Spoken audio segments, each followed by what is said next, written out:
mbere y'uko ingoma zitegeka imisozi, mbere y'uko u Rwanda rwaguka, hari umusozi nta mwami washoboraga kuwutsinda. Mu kinyejana cya 16 mu majyepfo y'u Rwanda, mu bihu bitwikira imisozi ya Huye, nk'imyuka mibi yananiwe kugenda, aho guhumeka bikomeye, aho inyoni zidashobora kuguruka, umutegetsi yubaka intebe ye mu gihome cye gikikirwe n'ishyamba ry'inzitane, aho izuba ridashobora kugera ku butaka. Abasirikare b'intwari barinze umuryango we, ariko hari ikintu cya kera kirinze umutima we, inzoka nini ituje idahumbya. Iyo nzoka yumvaga ibirenge by'abanzi mbere y'uko bikandagira ubutaka. Hasi abami barahangayika, ubwami buraguka, ingoma zihamagarira abaturage ubumwe, ariko uwo musozi wo wanze kunama.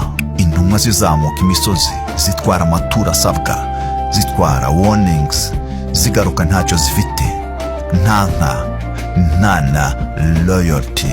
Hejuru ku ntebe ye areba, ameze nk'inkubi y'umuyaga itegereje kumanuka. Mu myaka myinshi nta ngabo zimugeraho. Uwo musozi uba umugani, umuvumo, ikibazo cye kivugwa cyongorerwa ibwami. Munsi y'ibicu umwami atyaza ubwenge bwe, aho kugira ngo atyaze icumu rye yohereza ingabo za mbere, ziborerwa irengero mu gihu. Yohereza za kabiri, zirangira zitaragera ku gasongero. Inzoka irekereje, naho ishyamba rikikije imfuruka zose. Umwami ahindura umukino, yohereza intasi, amaso yihishe mu bicu, intambwe zituje nk'umukungugu. Bagarukana ibanga. Uwo musozi nturinzwe n'inkuta, urinzwe n'ikirere, urinzwe n'ishyamba, kandi ishyamba rishobora gusenywa mu gitondo kimwe. Impano idasanzwe igera mu mpinga, ihene nyinshi cyane. Impano isa naho nta kitwaye, amarembo arakingurwa, amaguru yazo aratatana mu misozi, zitangira kurya, zirya ibihuru birera, zifungura inzira zari zaribagiranye, zirya ishyamba ry'inzitane. Inzoka ibuza aho itura irahunga. Ku nshuro ya mbere umusozi ntabwo urinzwe. Ibisumizi hasi, abarwanyi b'intarumikwa baritegura.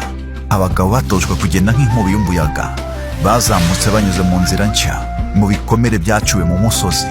Nta nduru, nta ngoma, guhumeka gusa nk'icyuma. Mu mpinga barahinguka, ibyuma byabo birabagirana, intambwe zisakuza ku butaka. Ingoma y'ubwami iraceceka, abiru baratatana, umusozi urahungabana, igihome kirashya, n'ubwami bwabayeho hejuru y'ubwoba buhura n'ubukonje bw'ubuhanga. Ingoma yitwaga Nyamibanda iramanuka, ijwi ryayo ritakiri iry'uwo musozi. Kugeza n'uyu munsi, ikidendezi cy'amazi ku mpinga y'uwo musozi kiracyagaragara. Amazi yanze kuma, nk'ahari urwibutso rwanze gusibama.